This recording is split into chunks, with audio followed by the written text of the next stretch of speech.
네, 전 세계 주요 이슈를 짚어보는 화요일 글로벌 전망대 시간입니다. 국제뉴스 베테랑 선재규 연합인포맥스 선임 기자와 함께합니다. 안녕하십니까? 네, 안녕하세요. 예, 미국 중간선거가 이제 한 일주일 정도 앞으로 다가왔는데요. 네. 과연 트럼프 대통령에게 유권자들이 어떤 평가를 내릴까 상당히 관심이 좀 모아집니다. 일단 박가영 앵커가 이 중간선거의 관전 포인트를 전해드리도록 하겠습니다. 네, 다음 달 6일에 치러지는 미국 중간선거는 트럼프 대통령의 집권 2년을 평가하는 심판대이자 미국 차기 대선의 전초전이라고도 할 수 있는데요. 이번 중간선거에서는 연방 상원의원 100명 중에 35명, 그리고 하원의원은 전체인 435명을 선출합니다. 또 50개 주 가운데 36개 주의 주지사도 새로 뽑게 되는데요. 그렇다면 선거 판도는 어떨까요? 역사적으로 미국 중간선거에서 여당이 승리한 건 단 3번뿐인데요. 그래서 중간선거는 집권당의 무덤이라고도 불려지지만 이번만은 상황이 좀 다릅니다. 그동안 미국 내에서는 야당인 민주당이 하원 다수당이 될 것이라는 전망이 많았는데요. 최근 보수층이 결집을 하면서 막판 판세가 흔들리고 있다는 우려가 나오고 있는 겁니다.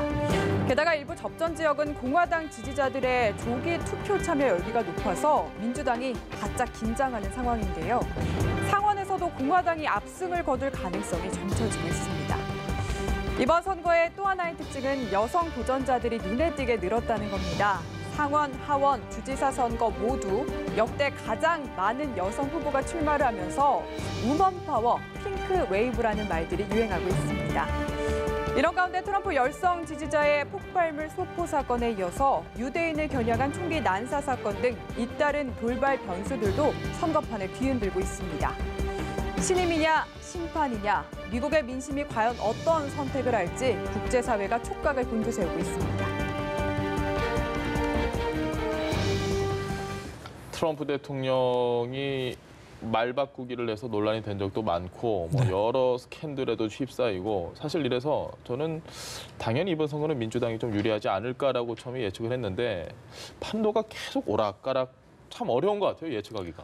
박가영 앵커가 지금 판도가 흔들린다고 하셨는데 예. 그 흔들리는 판도가 또 지난 주말에 또 흔들리는 모습입니다. 좌우지간 그야말로 계속 왔다 갔다 하는데 그래도 큰 그림은 아까 말씀하신 것처럼 하원은 민주당 쪽에서 다시 되찾아오지 않겠느냐는 그런 관측이 또 지난 주말부터 조금 더 올라오기 시작했고요. 상원은 공화당이 계속 이제 지키는데 오히려 지금은 2석 차이인가인데 그게 좀 더 벌어질 수 있을 거라는 관측도 나오고요.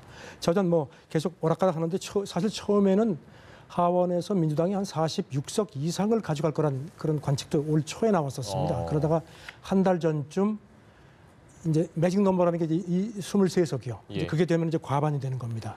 그걸 민주당이 가져갈 수 있겠다 하더니 그게 또 지난주 한 초 정도까지는 좀 공화당이 계속 치고 올라오고 특히 그 조기 선거 때 공화당 결집이 아주 대단했습니다. 그러니까 투표율이 엄청났죠. 이러다가는 민주당이 한두 석 정도만 더 뺏겨도 갖고 더 많이 가져가는 거 아니냐 이런 얘기까지 나왔었는데 근데 이제 아시다시피 그 소포 폭탄 사건이 있었고 그다음에 이제 트럼프 지지자가 한 걸로 일단 그렇게 나타났고요. 유대인들. 그다음에 또 유대인 교회당 공격도 있고 해서 트럼프가 조금 더 몰리는 상황입니다. 그래서 지금 다시 조사를 해보니까 지난 주말에 그 트럼프 직무 지지율이 지난주 45%였던 게 41%로 다시 떨어졌습니다. 많이 안 떨어졌네요. 그렇죠.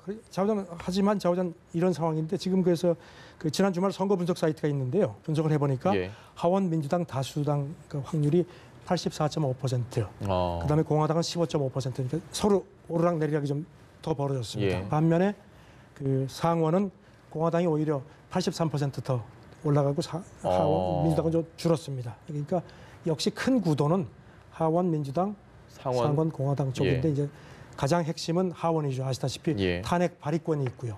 그 다음에 예산권을 갖고 있습니다. 그러니까 하원에서 공화당이 얼마나 선전하느냐 이제 그게 핵심인 것 같습니다. 알겠습니다. 다시 하원에서 공화당이 밀린다고 얘기해 주시긴 했지만 사실 중간선거가 집권당의 무덤이라고 얘기를 하잖아요. 그거에 비하면 선방을 하는 것 같거든요.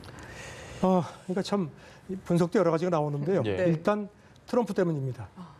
트럼프의 그 거친 그런 스타일, 변칙 여기에 대해서 민주당은 물론 민주당에서도 뭐 자기들 나름대로 굉장히 튀려고 하는데 전공, 교과서식 전공법을 하는 거 아니냐. 그러니까 사람들 눈에는 별로 안 띈다는 겁니다. 트럼프 대통령이 못 따라가죠. 그걸. 그렇죠. 그리고 이제 트럼프만한 민주당 쪽엔 그렇게 튀는 스타가 또 없는 거 아니냐. 그러니까 아무래도 뉴스, 뭐 좋건 싫건 뉴스가 글로 몰리니까 그런 영향이 있다는 겁니다. AP통신은 트럼프 전략이 공포와 거짓말이다. 뉴욕타임스도 공포심을 높이는 그런 전략을 쓴다. 예. 지금 아시다시피 중남미에서 그 중남미 캐러반이라고 해서 미국 국경으로 오고 있지 않습니까? 예. 이것도 어떤 의미에서는 트럼프한테 선물이 된 거죠. 그리고 이제 그 소포폭탄 사건도 처음에 있었는데 트럼프가 거기에 대해서 뭐 나는 통합을 지지한다 하면서 예. 비판을 했는데 이게 조금 이제 불리한 요소이긴 합니다.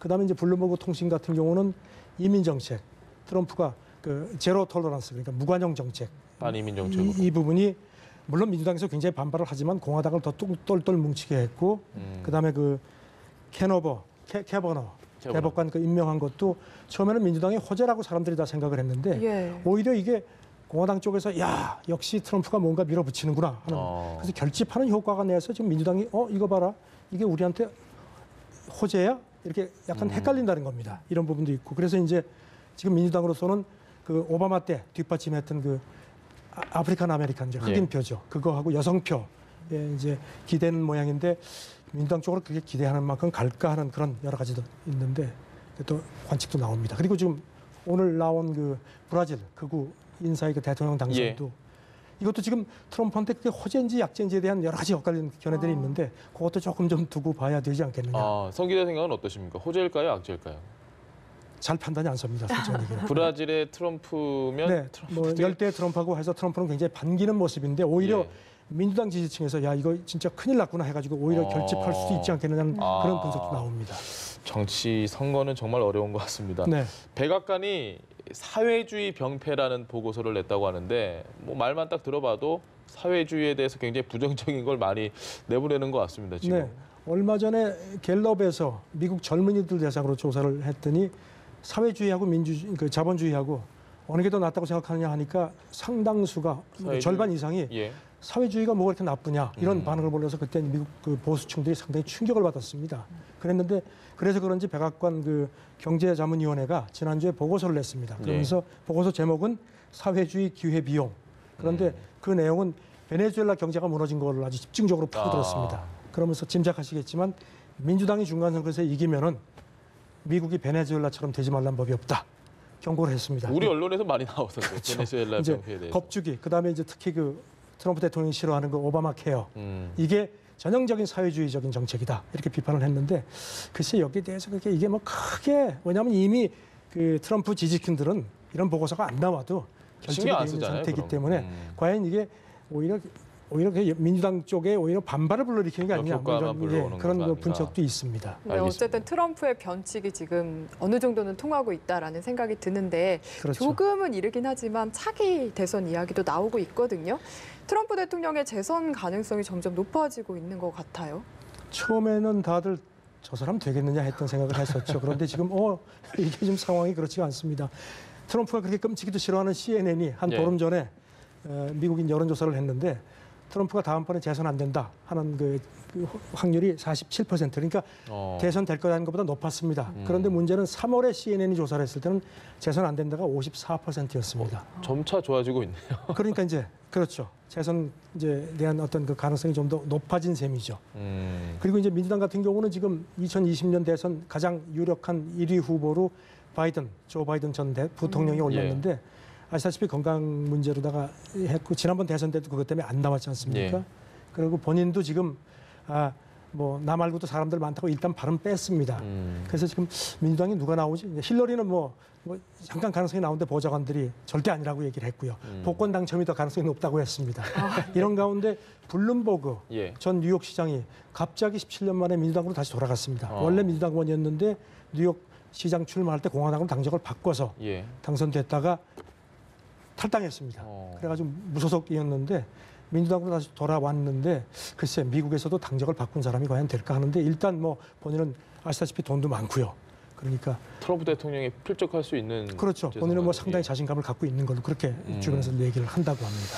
알겠습니다. 트럼프 대통령이 아까 CNN을 정말 싫어한다고 하셨는데 사실 이 폭스뉴스 말고는 정말 싫어하는 곳이 많잖아요. 그 워싱턴 포스트요. 워싱턴 포스트. 거기서 지금 원래는 엄청 트럼프 대통령이 좀 박한 평가를 했는데 트럼프 대통령에게 이런 평가를 했습니다. 거짓말을 하지만 공약행에 대해서는 한다면 한다. 이거 좀 긍정적인 것 같은데요. 칼럼을 썼는데 정말 밥 먹듯이 거짓말을 하는데 어쨌든지 자기가 약속한 거는 이행을 하는데 지금까지 근자의 미국 대통령 가운데서 가장 공약 이행률이 높다. 대단한 그러니까 칭찬이네요. 어떻게 보면은 정직한 대통령인지도 모른다. 아. 사실 비아냥인데 이런 식으로 나와서 그러면서 뭐 그 시리아 공습한 것도 그렇고 예. 그다음에 그렇게 반발이 많았는데 이스라엘에 있는 미국 대사관을 예루살렘으로 그럼요. 옮겼거든요. 그 이것도 강행을 했고요. 그다음에 뭐 IS 괴멸을 한다고 했는데 어쨌든지 간에 집권하고 2년 만에 IS가 지금 뭐 가라앉았습니다. 그런 것도 사실이고 나프타 재협정 다 붙였고요. 했죠. 예. 그다음에 TPP 탈퇴했고 뭐 기후 변화 협정도 어쨌든지 탈퇴를 했습니다. 다 했네요. 다 자기가 하겠다고 했습니다. 그러니까 그런 얘기가 나오는데 글쎄 워싱턴 포스트의 그게 칭찬만은 아닌 것 같습니다. 아. 네, 이런저런 분석들 계속 나오고 있는데 뭐 돈은 거짓말을 하지 않는다 이런 이야기도 있어서 철저하게 좀 경제적인 관점으로 접근하는 월가는 이번 중간 선거 어떻게 전망하고 있는지도 궁금합니다. 그러니까 사실 월가는 지금 이제 얼핏 생각하면은 트럼프가 이제 기업인 출신이고 예. 그러니까 월가는 트럼프를 되게 지지를 하는 걸로 해야 되는데 사실 월가는 지금 속으로 그렇게 편치가 않은 모습들이 많습니다. 그래서 지금 보면은 그 민주당이 상하원 통제권을 다 갖는 게 월가로서는 악몽이라는 얘기도 나오고요. 그다음에 그 바클레이스 은행이 예. 보고서를 냈는데 블루 쓰나미라고 그랬습니다. 블루 민주당이 쓰나미. 상하원을 모두 장악하는 게 왜 그러겠습니까? 민주당이 장악을 하게 되면 여러 가지 그 기업에 대한 그 법안 규제가 같은 것들이 아무래도 늘어나겠네요. 규제가 많이 늘어나고 정부에 대한 그런 것들도 좀 이렇게 큰 정부 쪽으로 가니까 월가로서는 불편하죠. 그다음에 그 노벨 경제학상을 받은 그 폴 크루그먼 뉴욕 대학 교수도 예. 민주당의 승리는 월가의 악몽이라고 그렇게 지적을 했습니다. 알겠습니다. 트럼프는 사실 지금 뭐 자기가 그 지난 미국 그 3분기 성장 실적도 3%대로 굉장히 좋았습니다. 그러니까 예. 이게 다 내 치적이라고 하는데 오바마는 나 때부터 내가 그랬다. 잘해놔서 뭐 네. 그렇게 얘기를 했는데 일단 자우전 뭐 어쨌든지 간에 미국 경제가 지금 올라가고 있고 성적표 상으로는 좋게 나왔습니다. 예. 그래서 지금 해서 트럼프가 지금 경제에 자신감을 갖고 있는데 아시다시피 이번 주 그렇고 미국 뉴욕 증시가 지금 막 폭락하고 예. 막 오르락내리락해서 지금 트럼프가 조금 골치 아픈 상황입니다. 그래서 지금 CNBC는 트럼프가 그렇게 증시 올랐다고 큰 소리 뻥뻥 치더니 왜 꿀먹은 벙어리야? 또 어제 그렇게 또 비판을 했습니다. 돈 얘기가 나와서 말인데요. 선거하면 또 이 선거 자금 얘기를 안 할 수 없습니다. 트럼프 대통령 같은 경우는 뭐 돈 얘기를 굳이 안 해도 될 정도로 돈이 많을 것 같은데요. 일단 하원 이 후보 같은 경우는 민주당 쪽에 돈이 더 많이 갔고요. 예. 그다음에 아무래도 월가 쪽에서도 많이 보냈는데 이제 보험 들기 아니냐 뭐 이런 지적도 있습니다. 어쨌든지 간 대선 준비는 지금 트럼프가 탄탄하게 하는 것 같습니다. 벌써 지금 한 1억 달러 이상이 모였다고 하는데 사실 뭐 본인도 돈이 엄청나게 많은 사람이니까 그러니까요. 일단 자우지간 아까도 말씀드린 것처럼 최근에 조금 떨어지긴 했지만 트럼프에 대한 긍정적인 평가가 지금 사실 전에 비해서는 많이 늘어나는 상황이기 때문에 본인도 지금 뭐 재선에 대한 그런 준비를 하는 걸로 그렇게 알려지고 있습니다. 알겠습니다. 네. 사실 이 미국 중간 선거가 우리한테 관심이 가는 이유는 북한 때문이잖아요. 특히나 지금 트럼프 대통령이 중간 선거에 힘을 쏟으려고 북한과의 대화도 좀 미룬 상태고요. 이 선거 결과가 좀 어떤 영향을 미칠 거라고 지금 보고 계신가요? 일단 6월 북미 1차 정상회담하고 나서 한동안 좀 트럼프가 좀 조급했었죠. 예. 그러다가 이제 얼마 전부터 뭐 좀 느긋한 모습입니다. 지금 뭐 그래서 지금 그 2차 북미 정상회담도 뭐 내년 이후에 된다는 게 거의 기정사실화 돼 있고요. 예. 그런 상황에서 지금 그 아무래도 조금 변화가 있을 수는 있지만 큰 그림은 달라지지 않을 거다. 일단 트럼프가 뭐 민주당이 설사 상하원을 다 장악해도 트럼프가 그동안에 그 해오던 스타일이 뭐 자기 스타일대로 갈 거라 이겁니다. 물론 어려움이 있겠지만 그래서 큰 그림은 변하지 않을 거다. 다만 그 최근에 이제 미국 쪽에서 그런 그 남북 간의 경협이라든가 이런 거에 대해서 조금 너무 우리가 그렇게 견제하는 게 사실상 우리한테 그렇게 도움이 되느냐 이런 분위기들이 있다 그래서 트럼프도 좀 느긋한 입장이기 때문에 한국이 조금 중개자로서의 역할을 할 수 있는 여지가 생긴 거 아니냐 이런 관측들도 있습니다. 트럼프 대통령이 이렇게 여유롭게 가면 김정은 위원장 입장에서는 더 불편해지는 거 아닙니까? 대북 제재가 이렇게 계속 간다는 얘기면?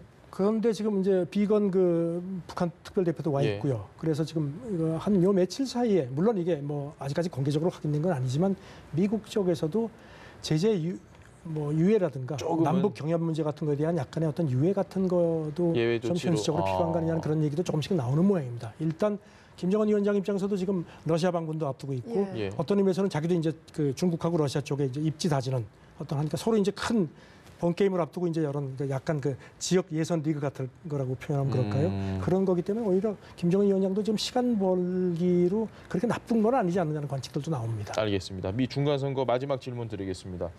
제일 저는 관심이 있는 게 한인 후보들이 좀 있다고 하는데 김창준 좀 후보가 해주시죠. 99년에 3전하고 끝냈죠. 예. 근데 이번에 이제 김트리오라고 세 사람이 나옵니다. 아. 가지고 하는데 뭐 지금 뭐 물론 이제 선거는 뚜껑을 열어봐야 되겠지만 그 캘리포니아 39 선거구에 나온 공화당 지금 사진이 영키 나오고 후보. 있습니다. 네. 예. 가장 유리하지 않겠느냐. 아. 물론 뭐 하원의원 한 명이 들어간다고 큰 변화는 없겠지만 좌우자는 어떤 우리나라 위상도 있고 하니까 어떤 상징적인 의미에서도 그 가장 주목을 받는 걸로 그렇게 관측이 되고 있습니다. 알겠습니다. 네, 오늘 말씀 감사합니다. 지금까지 국제뉴스 전문 연합인포맥스의 선재규 선임 기자와 함께했습니다. 말씀 감사합니다. 네, 고맙습니다. 감사합니다.